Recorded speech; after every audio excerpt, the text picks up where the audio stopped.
Good evening, everybody. My name is Inge, and tonight I will be hosting the second evening of our 3-day seminar with the topic Humour and Racism and Exploring the Borders of Joking. For the people who were there yesterday, welcome back. And for the newcomers, a really warm welcome. And I hope you will enjoy the second evening. Yesterday, we kicked off with a talk about ethnic humor and ethnic relations.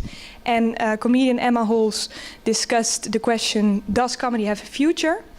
And tonight, I'm glad to invite Saskia Maarse, who is an intercultural speaker and author.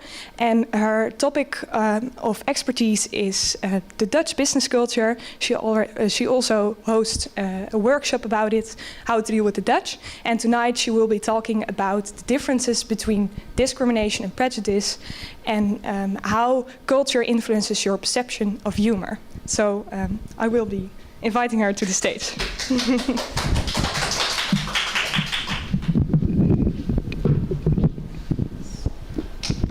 Okay, thank you. Well, nowadays, it's very easy to connect with people from all over the world. We can travel by plane, or by train, or car. We can make phone calls. We can use emails, WhatsApp, Zoom, and Skype. All these thanks to the technical possibilities, it has become easier to work with people from all over the world. Now the question is, why does intercultural working still lead to confusion, or misunderstandings, or problems, or even conflicts? Well, therefore, first we have to understand how culture works for us. Culture is about perception. We see what we want to see, but we don't always see what others see.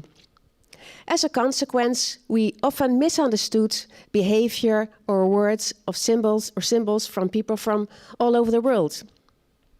On top of that, we constantly have to find out how to navigate through different communication styles, different leadership styles, different ways of building trust in a relationship. Now, how can we deal with all these differences? Therefore, we first have to know what culture is. But first of all, let me introduce myself to you. Well, this is my house, and at home I wear these clothes. I love cheese, and every weekend I go to Amsterdam to smoke some joints. Well, typical stereotypes about the Dutch. Now the question is it wrong to use stereotypes? And why do we use stereotypes? Well, let me give you two reasons. Stereotypes help us to understand the world better, to make the world understandable and constructed. Our brains are constantly busy from the early morning till late in the evening. Our brains are constructing and labeling things and events and living creatures. It's in fact the basic activity of our brain. This is the way we give meaning to the world around us. And second, it's essential to estimate whether a person or an animal or a situation can be trusted. Our lives can depend on it. For example, imagine you're in a shop and suddenly a person with a balaclava and a knife or a gun runs in, screams at you. Well, our brains will immediately give us the signal of danger. Why? Because we have seen that picture before. We have seen that association before. A person with a balaclava or a knife and danger. So our brains automatically gives us the signal because it's already in our system, that picture. Now the thing is, stereotypes have a function. But on the second hand, at the same time, there are a lot of pitfalls. Especially when it's about culture. Now, let me give you another example. Once I gave a presentation at the University of Amsterdam for a group of international students. And unconsciously, I scanned the group of students on their background. I saw this blonde boy with blue eyes, and I thought, well, maybe he's from the north of Europe. And I saw an Asian-looking girl, and I thought, well, maybe she's from Singapore. And I also saw this African-looking boy. And I thought unconsciously, maybe from Africa or Suriname. And at the end of the presentation, I invited this group for a small game to find out where they were all raised. Now, it turned out that the blonde boy with the blue eyes was from Argentina, and that the Asian girl was from the United States. And the boy with the African looks, he was born and raised in the Netherlands. At that moment, I realized I was confused by the stereotypes in my head. So stereotypes have a function, but the stereotypes are not always right. They're not always correct. They don't always give us the right information. Because not all the people from North Europe have blonde hair and blue eyes. And not all Germans drink beer. And not all Americans eat hamburgers. So it's confusing. At the same time, stereotypes can lead to prejudice. Now, what are the differences between stereotypes and prejudice? A stereotype is a characteristic we give to a person, like I did by myself on this picture. And prejudice is often an emotionally loaded opinion or judgment beforehand. A prejudice is an assumption which is generalized too quickly, like all Americans suffer from obesitas, or all Polish people are drunk, or all football supporters are hooligans. So stereotypes can lead to prejudice, and prejudice can lead to discrimination. So the question is, how can we prevent ourselves from being misled by stereotypes? Well, first of all, we have to realize that a lot of stereotypes are not correct. Well, like me in this picture. This is not my house, and these are not the clothes I wear. I do love cheese, actually, but I don't use drugs. So this is for me. Some stereotypes are correct, and the others are incorrect. Which brings me to the first interaction with you. I would like to invite you to write down in the chat which stereotypes of your culture are not correct for you. So please think about it and write it down in the chat, and I would love to hear the answers.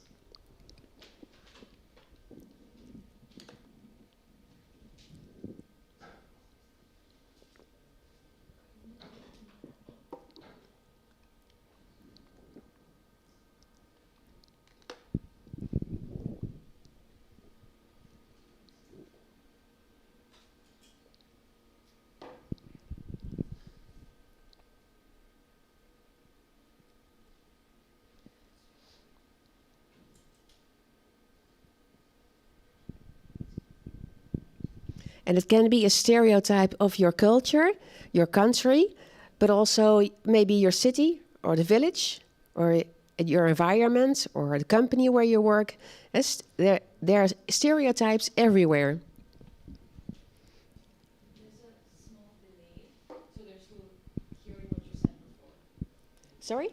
There's like a small delay. Oh, okay. So we'll just wait a few seconds. Okay, no problem.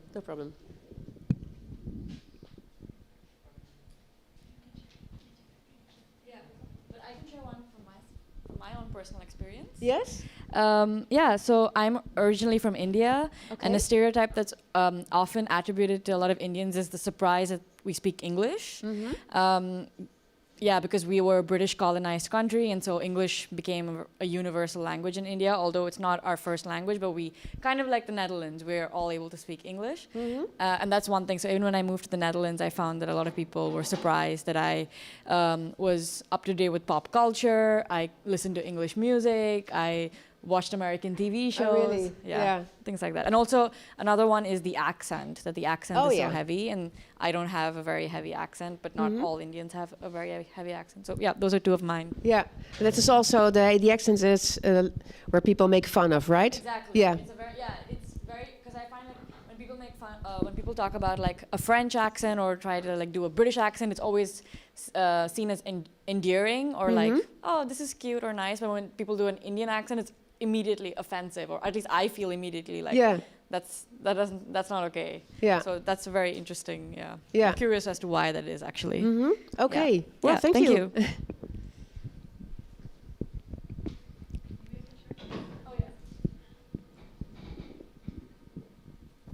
Hi, Hi. I'm Indonesian, and I guess one stereotype can be that Indonesians are always late, which are true to some extent, that usually events say it's at 7 and people come at 7:30, but I guess it's a stereotype, not for me. Okay. Yeah.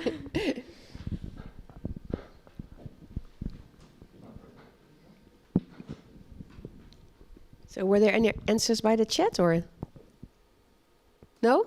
Okay. Shall I continue then? Yeah, okay. Oh, first one. Okay, well, first of all, so it's very important, if we want to prevent ourselves from being misled by stereotypes, it's very important to realize that a lot of stereotypes are not correct, and also to talk about stereotypes. And the second is, in order to prevent ourselves, is to encourage alertness, awareness, curiosity, and an open mindset. That really helps. Okay, let's go back to the meaning of culture. What is culture? Well, a lot of books have been written about culture, but for today, let me give you a brief description. Culture is, in fact, a collection of meanings we give to objects, or a behavior, or words, of symbols of people from all countries. Culture is like an onion. It has many layers, like you see on the picture. Well, the first layer, these are the things we see, or smell, or hear. These are the visible objects. So, for example, these are the things when people see, when they come to the Netherlands, they would notice, for example, the architecture, or the bicycles, or the cheese sandwich for lunch, or the music. But be careful, because all these outside expressions can have different interpretation, and it depends on the cultural classes you're looking through. Now, the second layer, these are the norms and values. Now, what are cultural values and norms? Well, values are the things we consider as important as a group. And a group can be a country, or a city, or a company, or a club, for example, student club. And values can be things like loyalty, or independency, or taking care of family. And norms are the things we think we should do as a group. So norms are things like time, the approach to time. What's the norm? Is the norm being on time, or is the norm having a flexible approach to time, which is in most countries of the world? Well, another norm could be, for example, how do we greet each other? Do we hug, or do we bend, or do we shake hands? Well, we used to shake hands before Corona. Now it's different, but maybe we do it again after the pandemic is over. But what's the meaning of shaking hands? And if we shake hands, do we give a strong handshake or a weak handshake? And what's the meaning of a strong handshake or a weak handshake? Now, the third layer, these are the assumptions. These are the basic values, the assumptions we learn at a young age. When we are very young, we learn from our environment, for example, things like when it's allowed to make jokes, or have fun, or when we're allowed to laugh or to cry, or how we communicate. Do we do it in a direct way or more in an indirect way? But also we learn assumptions like what is good and what is bad, what is ugly and what is beautiful. And also we learn when to be proud or when to be ashamed. Now, all these values influence our behavior. But not only the values, but also the priorities within the values, which is even more important, which brings me to the next interaction with you. I will show you an overview of 8 values, 8 universal values. And I was wondering, I would like to invite you to write down in the chat or to mention your top 3. So, which 3 values are the most important for you? You can write it in the chat or mention it.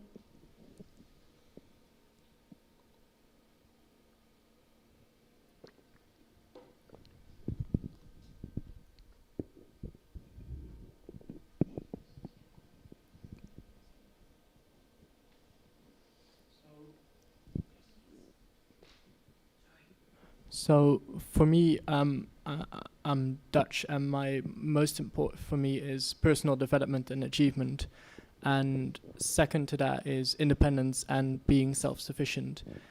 And then finally, I think taking care of my partner and my kids. I think that's my top three. Yeah. Okay, thank you. Anyone else?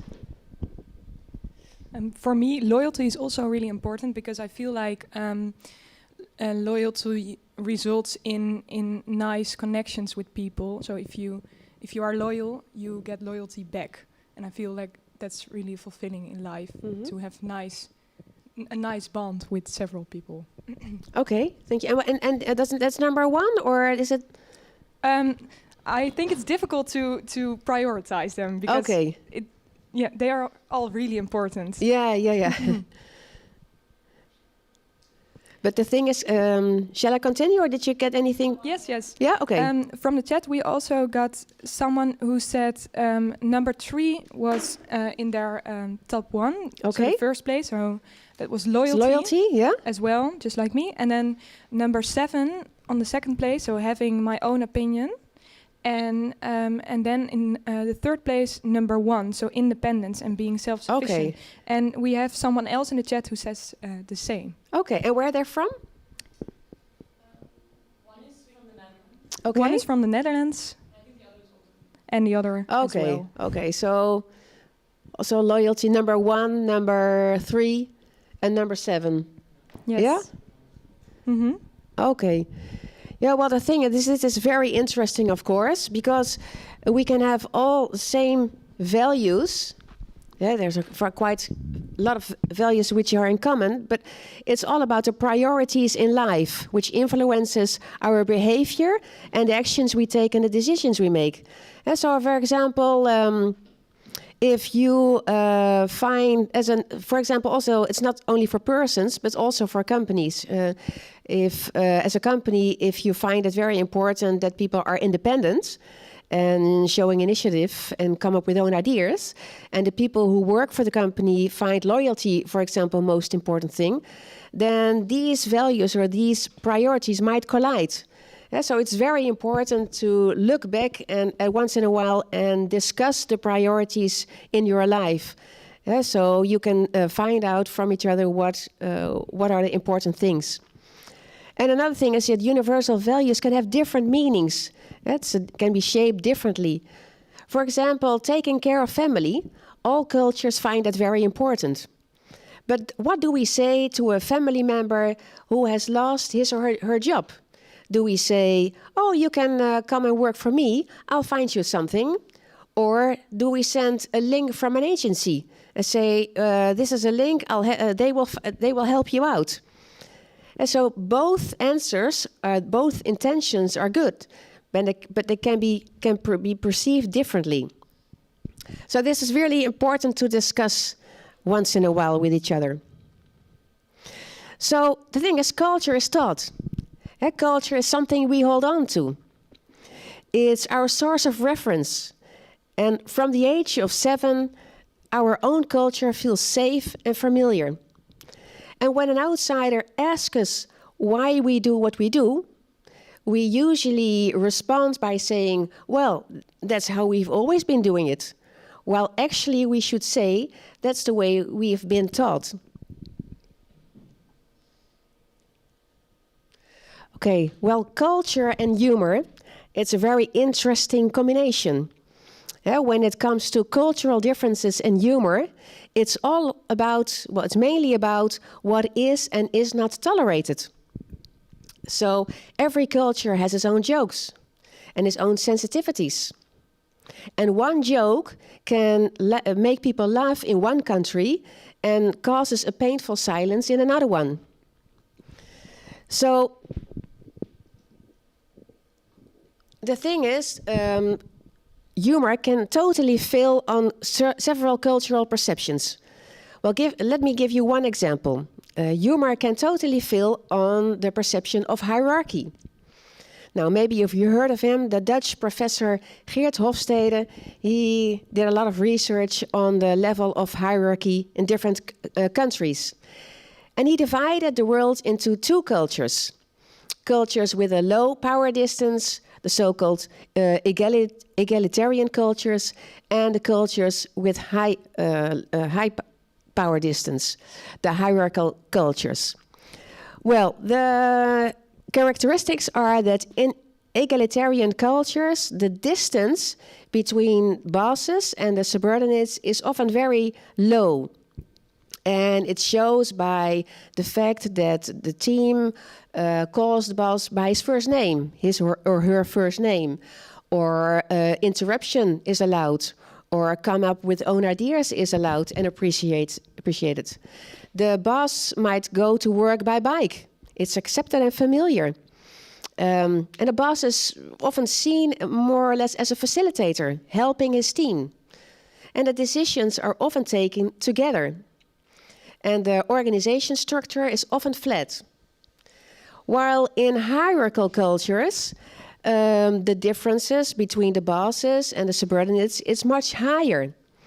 So calling a boss by the first name, or interrupting somebody with authority, or come up with own ideas, all these things are often not done. Bosses are strong leaders leading from the front. And status and titles are very important. Now, I'm wondering if you see a line, like under the word power, and imagine that all the countries, the most egalitarian cultures on the left-hand side, and the most hierarchical cultures are on the right-hand side. Where would you put yourself on the line? If you think you're egalitarian, then you can say in the chat, well, totally left. Or you can say, if you recognize the characteristic of hierarchical cultures, you can say totally on the right. Or maybe you're a bit on the middle, or a bit to the left, or a bit to the right. So I'm just wondering, where are you on the line when it comes to hierarchy? We also got a comment from one of the viewers that it's also important to mention that Dutch people put their elders most of the time in the care of others instead of taking them in themselves. Sorry? That Dutch people do not take care of their elders themselves, but put them into the care of others. A comment on one of the previous from earlier on. Okay. And where's the person come from? Who said that? From the Netherlands. Oh, yes. From the Netherlands. From Yeah. Okay. Yeah, a lot of people find that remarkable. Usually you take your parents at home, right? Yes. Yeah, we're just waiting for the... Mm-hmm.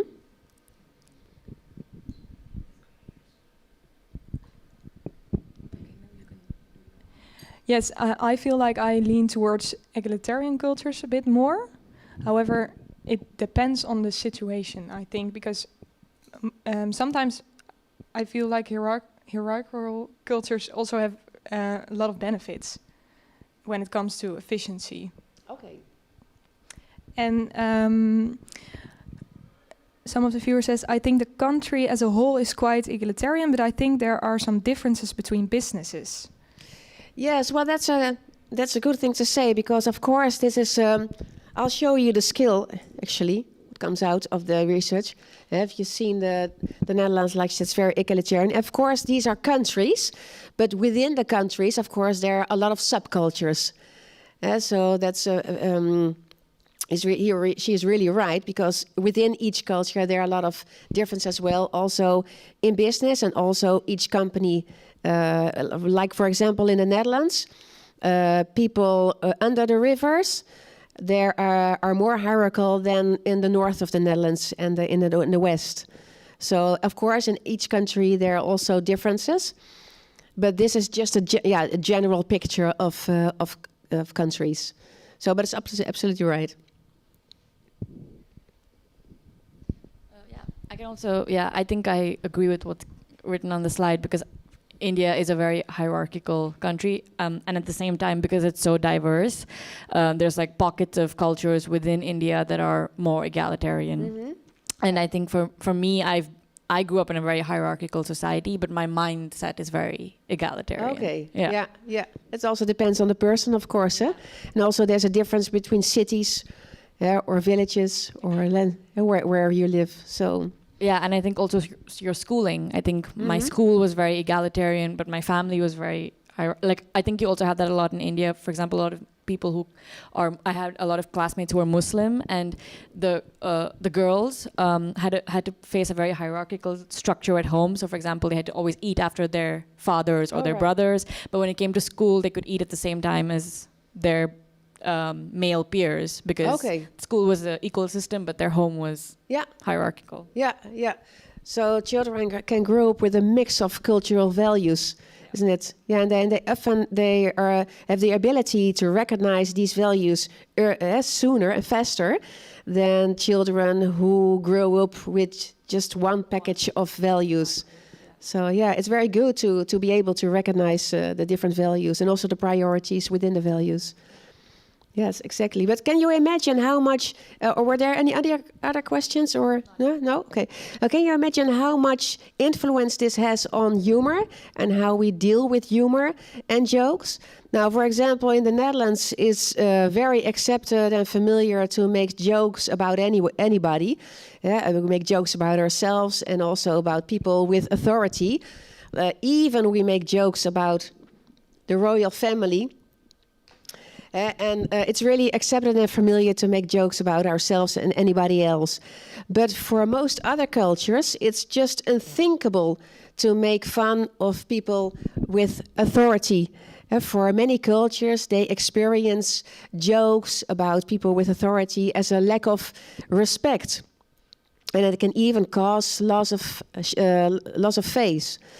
So this is just one example, one cultural dimension which influence our way we look at humor. And of course, there are many others. This is just an example. So actually, there's no such thing as a universal sense of humor, because humor needs, every joke needs an environment. And every joke needs people who recognize and understand the jokes. And in this globalizing world and the modern communication, a joke is spread out over the world very fast and very quickly. And if the original context is missing, then a joke can totally fail or even lead to problems. There is no universal sense of humor, but in fact there is a universal need for humor. Worldwide, humor serves as a buffer against stress. And laughing helps us to let off emotions, let off steam, and helps us to distance things and understand certain situations. So humor is very important. Oh, sorry. So now the question is, the final question is, how can we deal with all these differences, and how can we prevent ourselves from being misled by stereotypes and prejudice, and how can we pay attention for the differences in humor? Well, therefore, I would like to finish up my 5 cultural principles. They sound like open door, but they're not. The first one is accept differences. Well, that sounds very easy, but it's not. Why is it so difficult to accept differences? Well, let's take a look at 2 people who just meet. When we meet another person we've never met before, within a split second we have a picture in our mind from the other person. And that picture is based on information and prejudice. And while talking, we unconsciously scan differences and similarities. And when we discover differences, we might feel uncomfortable. But when we find similarities, look at people who discover similarities. They're happy. They say, oh, that's great. I've been at that school too, or I also come from that country. And so no wonder people prefer to work and live with people who look like them. People who look like us share the same thoughts, the same ideas, the same opinions. And it gives us a good feeling about ourselves and our environment. But is this typically human? Well, let's take a look at children, young children, 3, 4, 5 years old. Children don't have information. They don't have prejudice. They don't care about background or the color of your skin or your religion. The only thing children want is play together. And then something remarkable happens. The environment of the child starts to influence. The environment will say things like, "Come on, shake the lady your hand," or "Come on, finish your meal," or "Don't shout so loud." And gradually we pass on our traditions, our habits, our norms and values to the next generation. And from the age of 7, every child starts to consider everything he has learned so far as normal. But what is normal and who decides what normal is? So from the age of 7, a child loses a lot of his curiosity. And in fact, curiosity is the key word when it comes to cultural differences. So be curious. Well, that's difficult when you lose a lot of your curiosity as an adult. So what should we change? Well, we should change our attitude then. Be more open-minded. And I believe that you can ask anything to anybody as long as you're open-minded and curious. And believe me, people feel it when your question is based on curiosity. People feel it. So in order to understand cultural differences, we first have to create cultural awareness. Well, how can you create cultural awareness? Well, first of all, by interaction with others. As long as you stay in your own bubble, you will never create cultural awareness. For my books, I interviewed for 6 years entrepreneurs and managers from 30 different countries. And I all asked them the same questions. What do you think about the Dutch? What's your experience with working in the Netherlands and living in the Netherlands and being an entrepreneur in the Netherlands? And I asked them, what are the differences between the Netherlands and your home country? And when I started the interviews, I thought I was going to learn a lot about their cultures. And I did. But I even learned much more about my own culture. Because all these norms and values and traditions and habits I grew up with, which I had considering as normal so far, seem to have a different meaning for all these people I interviewed. They learned me how to look at my culture and the rest of the world through different cultural glasses. And that's how I created cultural awareness. So that's a way of get in contact with other people and discuss your culture or values. And of course, you can read books about cultural differences and you can listen to podcasts and do classes, but it all starts by looking in the cultural mirror. Who am I? What did I learn about communication? What did I learn about showing emotions? Or what are the cultural values I grew up with? Now, if you feel uncomfortable with differences, then discover similarities. Now, this is a nice exercise to do in a group with a lot of people from different cultures. Give them a minute to find out how much they have in common. And believe me, we have much more in common than we might think. And last but not least, of course, employ differences. Take advantage of the differences.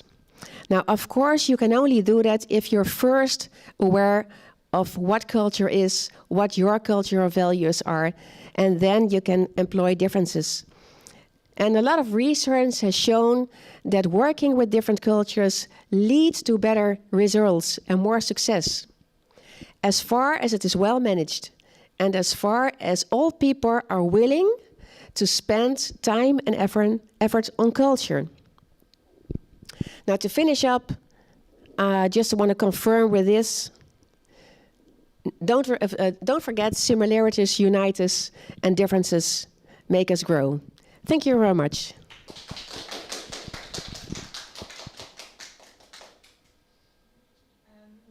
I don't know how, is it 30 minutes or? We have, Okay. We have a few questions from the audience. The first question is, how do culture and humor play out for third culture kids who usually do not fall to one identity? How does humor, how do they deal with humor when they're from different cultures, you mean? Or? Yes, because usually they don't identify as from one country because they are third generation Yeah. Well, the thing with children is they don't judge. They don't have an opinion. They don't have information and prejudice. They don't have these assumptions in their minds. So they might find things funny because they think as a person it's funny, but not how it's been taught. You see? So when children play together and they have fun, it's very pure, actually. It's out of curiosity and with an open mindset. And then from the age of 7, when all the assumptions come up in our mind because of how we have been raised, then it starts to become a bit different. So I think that's the children are so open-minded and so curious that they just find things funny because they find it funny from themselves. So it would be best to just try to avoid raising them. Well, try to be open-minded, and just realize that a lot of your reactions is coming from the assumptions in our head, the associations in our head, and all the values we grew up with. So, of course, yes. Sometimes you can just wonder, well, how do I feel? Is it because I've learned in a certain way how to look at things, or do I feel it because it's just personal? It's just me as a person, because we grew up with culture, but culture is just a part of our personality. And we also have character and our environment and our study, and these are all things that shape us.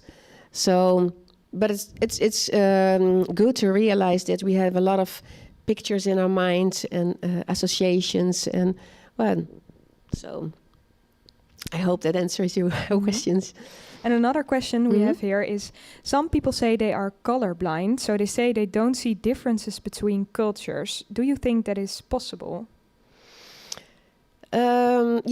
Some people say that, but then I think then you're not aware of different cultures. You think you don't see the colors, but that's also an assumption, of course. I think step number 1 is to see that there are differences, and it's okay that there are differences. I mean, everybody's different, right? We all are different, and we are different because of our culture, but also because of our personality. So saying I don't see color is I think you should. The first step is to start seeing the different colors in order to be aware of differences. And if you're aware of the differences, then you can learn how to deal and how to bridge them. Thank you for your answer. Okay.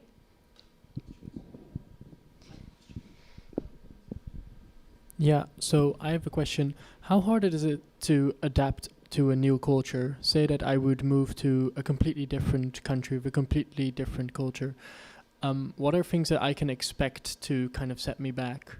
Yeah, well, that's a very interesting question, because getting used to a new environment, a new country, is they say it's like a honeymoon. In the beginning, everything is great and everything is new, and everything is positive, and the people are friendly and everything is great. And then at a certain moment, you get used to certain things, and then you start to then you start seeing things that are, that you might not like, or maybe you were a bit homesick. And then after a while, you start to accept the fact that, of course, in every country, there are nice things you like and things you don't like. And after this, the last part is to accept the fact that your home is different than the new country. And again, people always think they will experience a culture shock when they go to another country. But the other way around is much worse. Because people don't expect when they go home that the shock might be even bigger, because you have changed as a person because of all these experience. But then again, you go back to your home country and suddenly you see your home country with different eyes, with different cultural eyes, with a new experience and new visions and new perceptions. So your home country didn't change, but you changed. And people often think that the culture shock when you go back to home is bigger than, it's tougher than going to a new country. And another answer is that well, think about the layers, the cultural layers. The first layers, these are the things we see and hear and smell. These are the things we easily get used to. I mean, different foods, different traffic. Well, couple of weeks and we used it, right? But these are the visible things. But the invisible things, it's much more difficult because we cannot really see them, right? So you experience differences and you can't point out what it exactly is.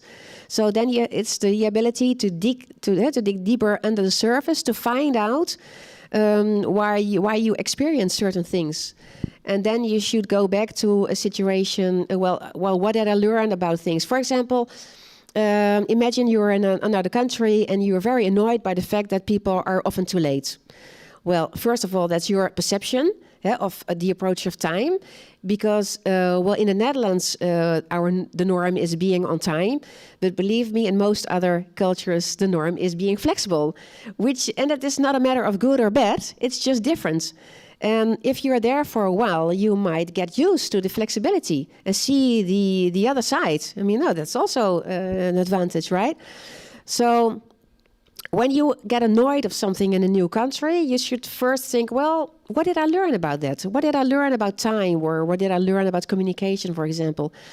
And then find out the differences. And after a while, you'll get used to it and find your way.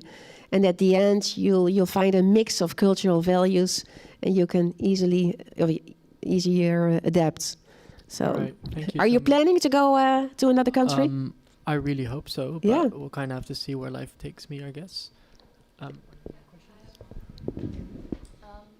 Yeah, this is more than a question, just like a thought that I had listening to you, is that maybe humor could actually be a way to bring this sort of intercultural working more into play. Because, for example, like I feel like if I can make a joke and there's a Dutch person, I have a Dutch friend, and then we can make a joke and laugh, we almost feel like we're on the same wavelength. And then we see past the culture or the cultural differences, and then it's just two people as friends making a joke and laughing at it, or seeing the world in a similar way. Because yesterday a speaker talked to us about how the world is so complex, and humor is a way of understanding that. And so maybe having cultural differences and coming together with humor can be a way of propagating intercultural working. What do you think about that? So you think the use of humor might help to understand each other better? Yeah, and again, of course, then it's also a matter of what is funny. I mean, that's also based on the culture you come from. But of course, a relaxed environment, I would rather say, but not maybe even humor, but more on the first place, a safe environment where people feel comfortable and where people feel accepted and appreciated. And then if people are relaxed and feel safe, then the rest will come too, like humor or things. I don't think that humor should be the base or the first thing, but rather the feeling safe, feeling accepted, and feeling and all accept that we're all different and that we're all human. And for example, I would say an exercise like how many similarities do we have? That is really nice to help people feel safe and comfortable.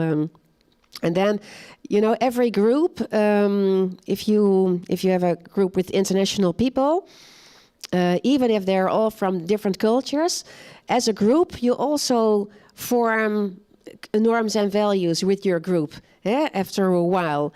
And each group shapes their own humor, its own jokes. Another group might not understand what you mean. So that's also something groups make, not only norms and values, but also their type of humor. Okay, thank you. Yeah. Okay. Thank you very much for your interesting talk and answering all of our questions. Okay. Really well. It's a pleasure. I would like to thank you for coming here tonight. You're welcome. I'm going to join you on stage right now. So thank you for your talk once again, and we have a gift for you for your presence here.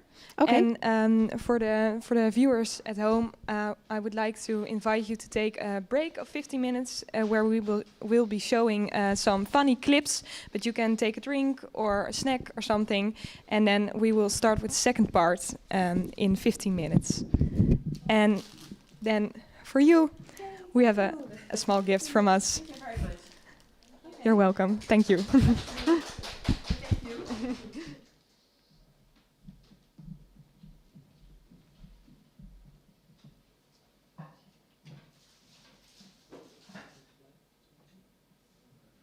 I went through a phase of not liking white people.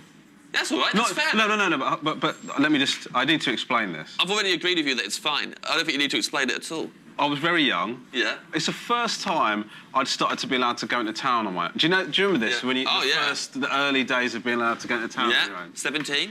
I had and I was walking along, and this bloke was walking behind me, and he said to me, "Move out the way, chocolate boy," or something like that. Something racist, right? Yeah.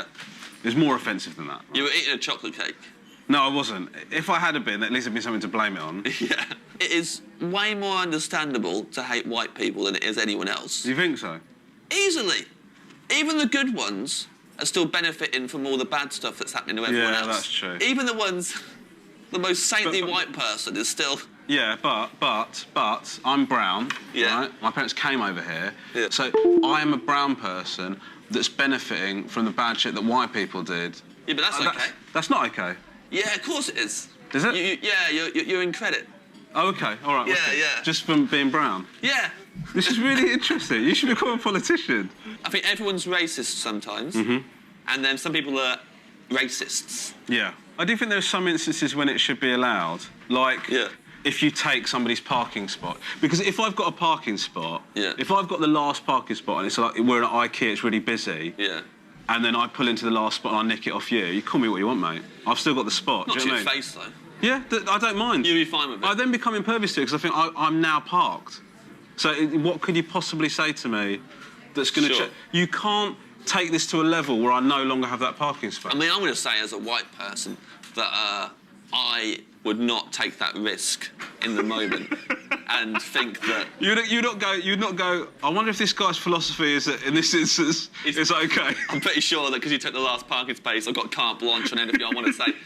I can just... No, there is a risk that... although, what I'm thinking now is when this goes out, I'll just be Yeah. walking through IKEA and they go, "Oi, brown boy!" Straight in there, All right. chocolate boy No, or you whatever. said it was all right. Yeah, looking around at James. their mates. all the shoppers. It's okay. He said it was okay on his TV show.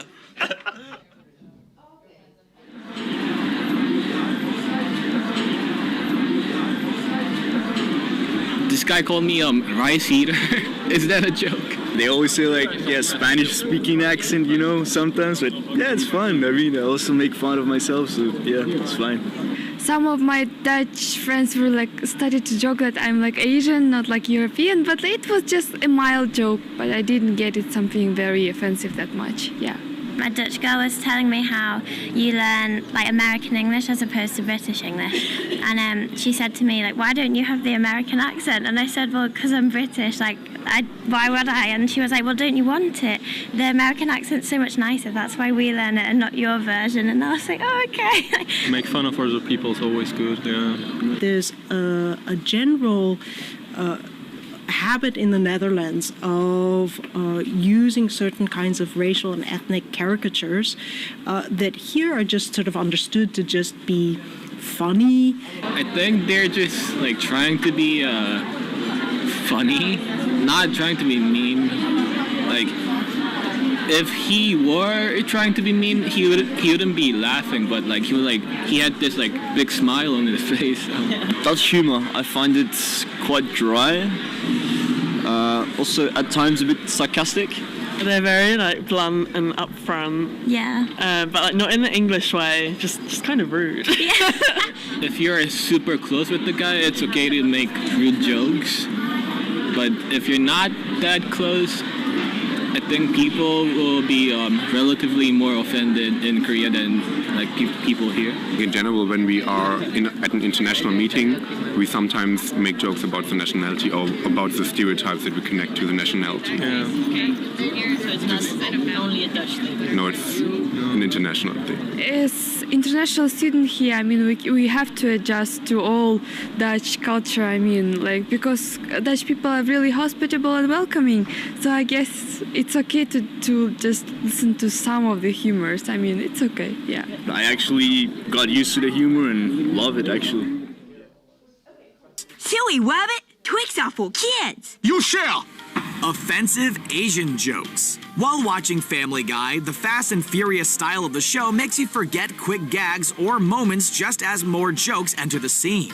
This is why, for years, Family Guy has inserted all types of offensive Asian jokes into their show, and people barely pat an eye. The jokes move quickly, feature stereotypes, and have been used in dozens of episodes. Stewie once worked in an Asian sweatshop. When he failed to complete his task, he was replaced with a newborn baby who was literally born on screen and put to work. Stewie has openly mocked Asian guys before, and once visited a stereotypical Asian Santa Claus. Multiple scenes throughout the series has also featured Quagmire with a lot of scantily clad Asian women that he often hooks up with. During a Christmas song, he even sings about them and the stuff they will all do together. If there's an Asian stereotype out there, then the show has likely touched upon it. This includes references to Japanese shows, their food, and the way they talk. There may not be a main plot about the Asian culture, but the show has filled in plenty of jokes over the years and even featured the whole Griffin family designed like Asian characters. If I could take all the black people in the world and just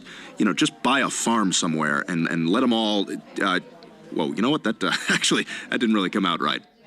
Brian's awkward date. Despite being the family dog, Brian seems to have the most active love life in the whole Griffin family. We've seen him date all kinds of women, fall in love, and openly flirt with anyone he can. Then the show decided to have him date a black woman, and it seemed like everything his character knew went straight out the window. In the episode, Peter's Got Woods, Brian goes to Meg's PTA meeting and meets a teacher by the name of Shauna Parks. Shauna Parks was voiced by Gabrielle Union for the season 4 episode. During their first date together, Brian tries to impress Shauna by bringing up a lot of black history and even makes jokes about slaves along the way. Then Brian suggests they change the name of the school to Martin Luther King Jr. Regional High School. The plan moves forward and Brian essentially uses basic knowledge of black culture to win over someone. The episode doesn't feature the most extreme forms of racism, but Brian's history with women and his confidence shouldn't have had him resort to basic racist stereotypes when trying to woo someone of color. Changing the character's traits takes away from the comedy and results in less laughs overall. Yes, let's go get sandwiches at that new deli I keep hearing about.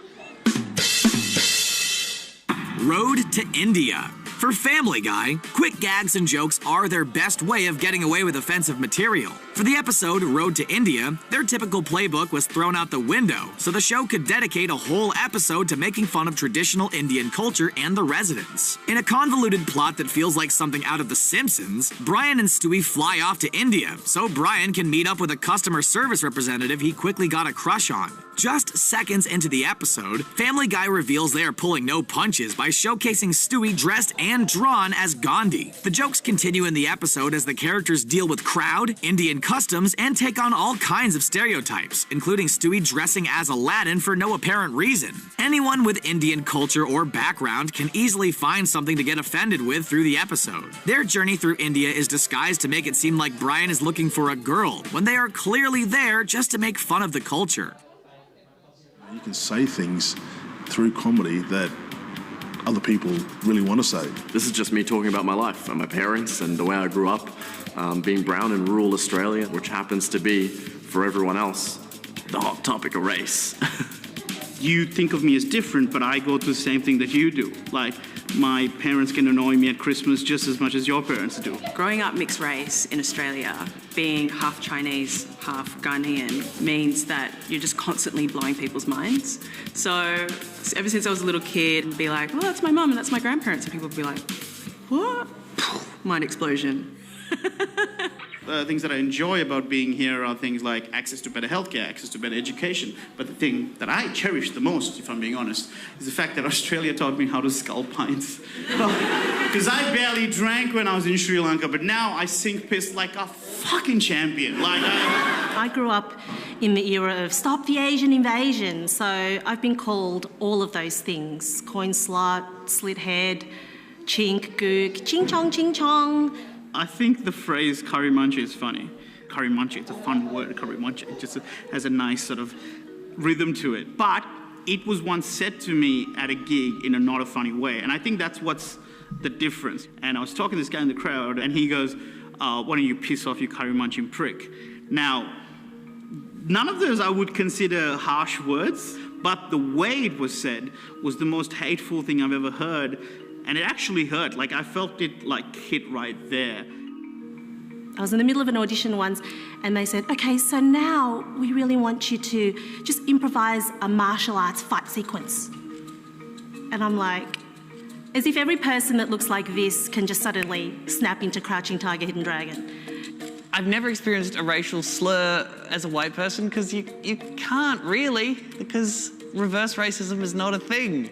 The worst thing you can call a white person what? Is cracker, small dick, can't dance. Hey, you can't tell that joke, man. That's racist. Yeah, but you know how long a week in blackfella time is? Proper long. How is a week in blackfella time different to a week in whitefella time? You know, Maori time. You're not Maori. Yeah, Baba. You don't want to talk to me like that when I belongs to you. That's proper hurtful, you know? You know, at first, white people were actually like, you have to laugh at this? It's like, yeah, because we're taking the piss out of ourselves. We're taking the piss out of you. We're taking the piss out of, you know, the white community that marry into our community. Growing up as an Arab, Egyptian, Muslim, my grandparents and his parents and my mum's parents were actually first cousins. I'm like, why would you just marry someone in your gene pool? Why not anyone else? There's so many people. My dad's always like, yeah, Khaled, when I meet your mother, she meets the most important requirement in a wife. She comes from a good family. Like, she comes from your family. Everyone else is on Oasis Active and Tinder. My dad's on familytree.com just swiping right, trying to find his nearest cousin. Arabs don't find that bit funny at all because it's so normal. I find a lot of things funny about my own racial group, just like I find a lot of things funny about my own family. But it's one of those things that I can poke fun at it, but you wouldn't be able to. I'd be offended if you poked fun at it. Welcome back, everybody. I hope you enjoyed your break and these nice clips we showed for you. For this next part, I would like to invite Olivia to the stage, who is a professional comedian who lives in Amsterdam but is originally from Los Angeles, the USA. And she's going to do stand-up for us with, as a running team, American Dreams. So I would like to welcome her to the stage.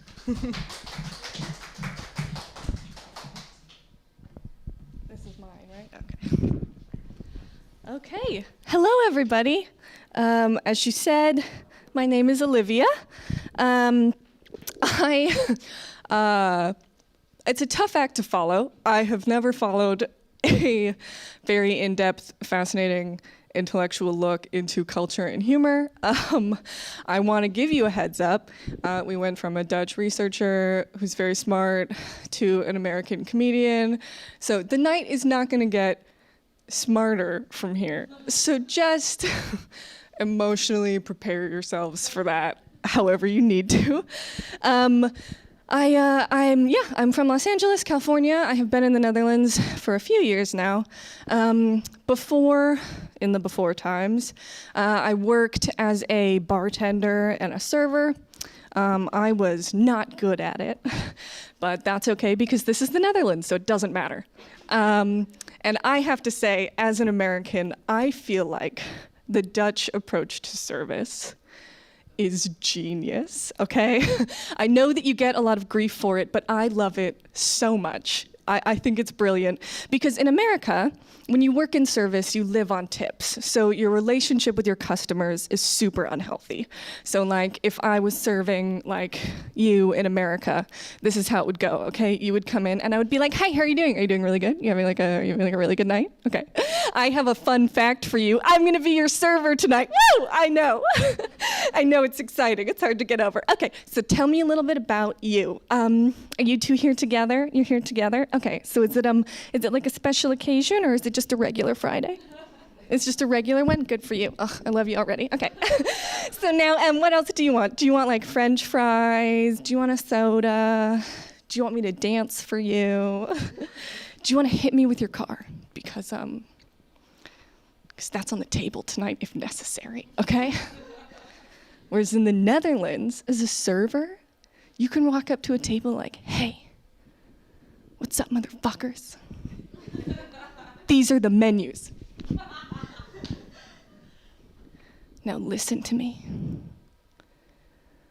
We both know I don't need you. So why don't you tell me what you want? And I'll spend tonight deciding if I want to bring it to you. I love it. I think it's incredible. There are other jobs where maybe some aspects of Dutch culture lend themselves a tiny bit less well to success. Hear me out, okay? It's just the way my Dutch therapist talks to me. I don't want to call it bullying, but it's pretty fucking close, okay? Like at my first appointment with her, my intake appointment, I started crying, and she looks at me and she goes, "You have a lot of feelings, don't you?" That is a real thing my Dutch therapist said to me. And I was like, I get it, Annemieke, okay? You miss your usual Dutch appointment, right? Where Jordan comes in and he's like, Annemieke, I've had a terrible week. And she's like, what happened? And he's like, I almost had a feeling, right? And she's like, oh, please tell me about it. And he's like, well, I was cycling and a woman got in my way and I yelled at her in Dutch. And then she yelled back at me in English. And I realized she was American and she couldn't understand me. And it's just like, how will she know I think she's a cancer whore, you know? What are you gonna do? Okay, I recognize, I know as an American, it's crazy for me to make fun of Dutch people, right? Like that's insane, okay? And I just wanna say, this is all I have, okay? I need this. It has been a rough 250 years. I'd say, especially the last 5 has been a very difficult time. Not great. Maybe that's an understatement. It's been terrible. And it's a trip growing up in America because they tell you things like, we're the greatest country on earth. And you're all gonna go out to the world and you're gonna take over because you're incredible. And then you turn 18 and you go to Europe for the first time and you're like, I'm from America and we're the best. And Europeans are like, oh, honey, sit down. And it's one kind of unforeseen aspect of this year has been that I'm identifying with my grandparents. All of my grandparents immigrated from Europe to America from fairly extreme poverty and difficulty in search of better opportunities, better lives for themselves, easier lives for themselves and future generations. And now, with COVID, barely 2 generations later, I am writing exactly the same letters home that my grandparents were writing like 60 years ago, right? I'm like, dear mother, I know you're trapped in the home country, but I will try to bring you and father over shortly. Don't worry about me. The bread is plentiful in the Netherlands, and the people are very tall. I will try to send money home on Sunday, provided the plague doesn't take me before that. So it's interesting. And we haven't really gotten that many chances to celebrate. We had like 2 weeks where we were like, Trump is gone! And then we were all like, oh, it's Biden, what are we gonna do with that? It's like we're all being collectively haunted by like a handsy centrist ghost, and he keeps trying to convince us he's a cool guy. He's like, I have a black friend, and we're like, his name is Obama. and he was literally your boss, okay? Relax, Joe. I also had I've had a real mixed reaction to the fact that America, while it has fumbled every part of the pandemic, is crushing it with vaccines, right? They are doing an amazing job, which I did not see coming. And I have, admittedly, I have slightly mixed feelings about it. Of course, I'm glad people are safe. That's amazing. That's great. I'm so glad that everybody's doing well. However, when I moved to Europe, I was promised, implicitly or not, that I would get to feel superior to every American I know. And that has not happened thus far, okay? I had one good year, and now I have to watch, can you hear me? Closer? Further, oh gosh. I'm sorry, everybody. I got too close to you there via the internet. Should I stick around here? Is that good? Amazing. Okay. What was I talking about? Oh, right, America. That's all I talk about. I was not expecting, after a year of the pandemic, to then watch all of the girls who bullied me in high school, who have never left 5 miles of where we grew up, get vaccinated and go on vacation to Mexico. And it's not that I resent them. It's just, I do resent them. I resent them. I think that it's unfair, okay? It's not great. I know it's coming. It's going to come eventually, but I'm just really salty while it's happening. And it's interesting going to international shows, comedy shows here, because the two groups that get made fun of the most at Dutch, international comedy shows are Dutch people and Americans. But the difference in how they're made fun of is pretty stark. So, an international comedian will get on stage and they'll be like, "Boy, Dutch people, huh? I moved to your country because it's largely better than mine in every single way. But boy, aren't you all tall and hot and kind of weird about money, you know?" And then they'll get on stage and they'll be like, "Oh, are there any Americans here?" And they'll be like, "Yeah." And they'll be like, "You should burn your country to the ground."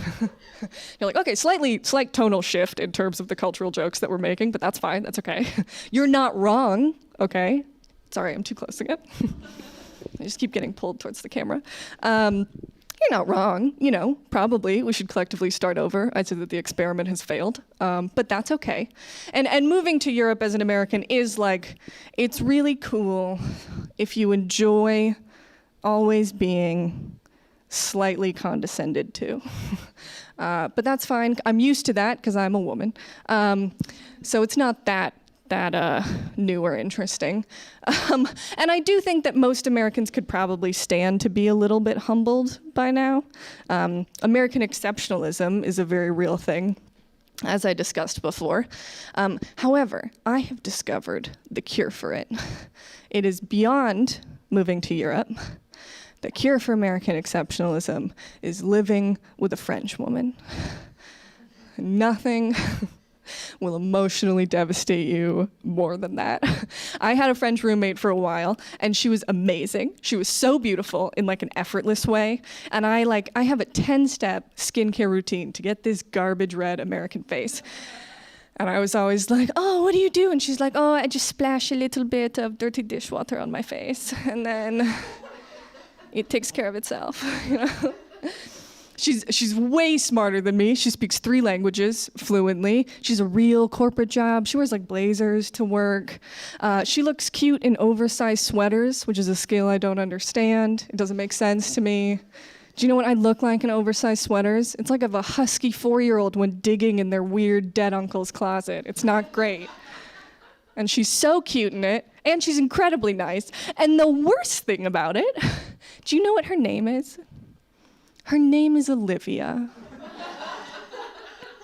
which is my name. So I was living with a younger, smarter, hotter, nicer version of myself. And yeah, that's the second worst part, is I couldn't even be like, "Oh, one day I'll try to be like her when I grow up," because she was younger than me. So it was like we were constantly living in a Christmas carol.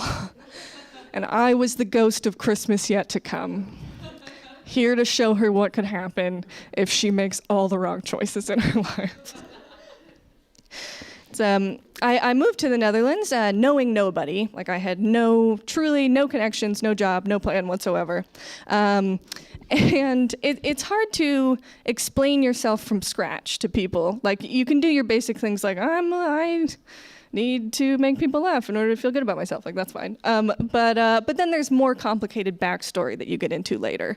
And I come from a very complicated family. And complicated in some of the normal ways that, like, dark families kind of are. Like, there's a lot of mental illness and addiction generally, generational trauma.